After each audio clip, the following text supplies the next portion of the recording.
संघाच्या बौद्धिकामध्ये अजितदादा गटाच्या राष्ट्रवादीच्या नेत्या नगरसेविका आभा पांडे पोहोचलेल्या आहेत. ताई काय सांगणार?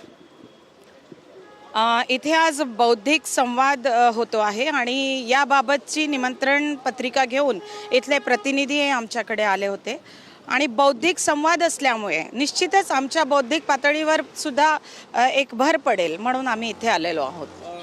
संघाचे विचार हिंदुत्वाचे विचार आहे. तुमचा पक्ष तुम्ही सेक्युलर पक्ष म्हणून अजितदादा गटाचा पक्ष आहे. बघा, निश्चितच विचार जरी वेगळे असले तरी सुद्धा या बौद्धिक संवादात त्यांनी निमंत्रित केलेलं आहे आम्हाला, म्हणून आम्ही आलेलो आहोत. काय अपेक्षित आहे इथे? मी सांगितलं तुम्हाला की बौद्धिक क्षमता जिथे आमची वाढवण्याची जिथे पण पहल होईल तिथे आम्ही जाऊया. काय हरकत आहे? पक्षाच्या नेत्यांना विचारून तुम्ही आल्या इथे की स्वतः आल्या? बघा, मी पक्षाच्या आदेशावरूनच मी इथे आलेली आहे. आम्ही त्यांना सांगितलं की निमंत्रित करायला इथले प्रतिनिधी आम्हाला आलेले होते, तर त्यांनी सांगितलं की नाही, त्यांचा सन्मान करून तुम्ही तिथे जावं.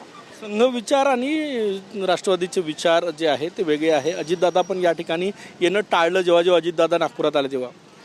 नाही, बघा, अजितदादा का नाही आले? दादा आता हयात नाही आहेत, परंतु हा प्रश्न आता याचं उत्तर मी नाही देऊ शकणार तुम्हाला. आता काय अपेक्षित आहे? वैचारिक मार्गदर्शन मिळेल असं वाटतं? जे काही मिळेल, आम्ही चांगलं जे काही असेल ते आम्ही घेण्याचा प्रयत्न करूया आणि त्याच प्रयत्नातून आम्ही इथे आलेलो आहोत.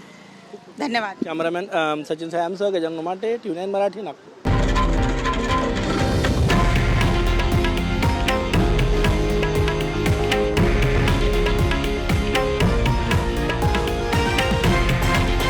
हे आहे देशातील नंबर 1 न्यूज नेटवर्क आणि आपण पाहत आहात TV9 मराठी, एकमेव.